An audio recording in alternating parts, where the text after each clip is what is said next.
अस्सलामुअलैकुम वरहमतुल्लाहि वबरकातुहू। सरसों के तेल के फ़ायदे आपने बहुत से सुने होंगे, लेकिन आज मैं आपकी खिदमत में एक डिफरेंट लेकर आई हूँ।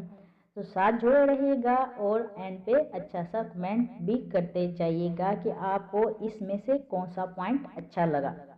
तो चलते हैं अपने फ़ायदे की तरफ। सरसों का तेल वह तेल है जो सारी उम्र नहीं जमता। अगर जम जाए तो सरसों नहीं है। हथेली पर सरसों जमाने वाली बात भी इसीलिए की जाती है क्योंकि ये मुमकिन ही नहीं। सरसों के तेल की एक खूबी ये भी है कि इसके अंदर जिस चीज़ को भी डाल देंगे इसको जमने नहीं देता। इसकी जिंदा मिसाल अचार है। सबसे बड़ी मिसाल अचार है। जो अचार सरसों के तेल के अंदर रहता है इसको जाला नहीं लगता। अगर थोड़ा सा भी तेल से बाहर हो उसे फंगस लगना शुरू हो जाती है। ये आपने गौर किया होगा। मोस्टली घरों में ये चीज़ ऐसे ही पाई जाती है। और इंशाल्लाह जब ये सरसों का तेल आपके जिस्म के अंदर जाएगा तो आपको कभी भी फालज, मिर्गी या दिल का दौरा नहीं होगा। आपके गुर्दे फेल नहीं होंगे। पूरी जिंदगी आप ब्लड प्रेशर से महफूज रहेंगे इंशाल्लाह। क्योंकि सरसों का तेल नालियों को साफ करता है। जब नालियां साफ हो जाएंगी तो दिल की पे वजन नहीं पड़ेगा, जोर नहीं लगाना पड़ेगा।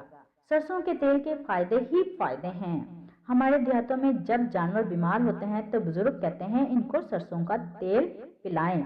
आज हम सब को भी सरसों के तेल की जरूरत है। देखा जाए तो नमक बदलें, यानी कि नंबर 3 क्या होता है? नमक बदलें।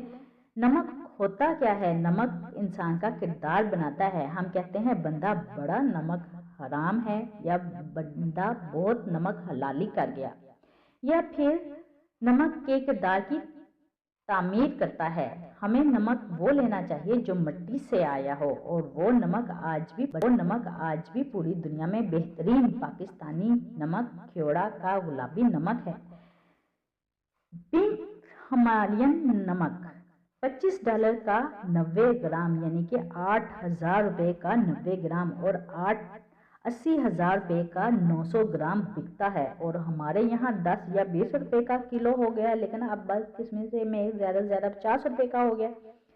लेकिन अब हमारी बदकिस्मती देखें, हम घर में आयोडीन मिला नमक लाते हैं। जिस नमक ने हमारा किरदार बनाना था वो हमने खाना छोड़ दिया। इसलिए आपसे गुजारिश है कि हमेशा पत्थर वाला नमक इस्तेमाल करें। चौथा, मीठा। हम सब के दिमाग को चलाने के लिए मीठा चाहिए, और मीठा अल्लाह की करीम ने बहुत पैदा किया है। जैसा कि गन्ना और गुड़। हमने गुड़ छोड़कर चीनी खाना शुरू कर दी, जिससे हम मुख्तलिफ बीमारियों में मुब्तला हो गए। खुदारा गुड़ इस्तेमाल करें ताकि आप इन बीमारियों से बच सकें, खासकर शुगर वाली बीमारी से। अल्लाह इससे सबको महफूज रखे। आखिरी और फायदेमंद चीज़, पानी।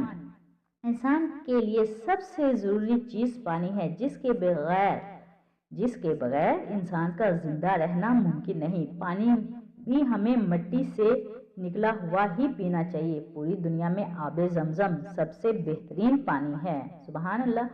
इसके बाद ज़मीन का पानी है। इसके बाद मिट्टी से निकलने वाली गंदम इस्तेमाल करें। गंदम जो आजकल जू वगैरह, लेकिन गंदम को कभी भी छान कर इस्तेमाल ना करें। गंदम जिस हालत में आती है उसे वैसे ही इस्तेमाल करें, यानी कि सूजी वाली।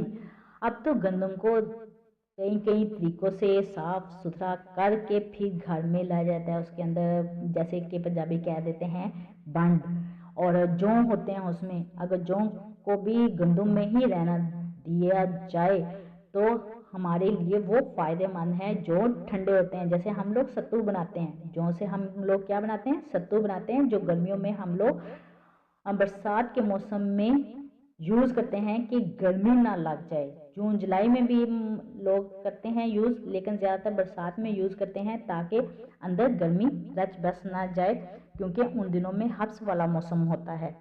अगर आपको ये मेरे छोटे छोटे पॉइंट्स अच्छे लगे हों और डिफरेंट हों तो अच्छा सा कमेंट ज़रूर करते जाइएगा कि इसमें से सबसे बेस्ट कमेंट आपको क्या لگا، یعنی کہ جو سا پوائنٹ آپ کو اچھا لگا وہ کمنٹ میں ضرور کیجیے گا۔ دعا میں یاد رکھیے گا۔ اللہ حافظ۔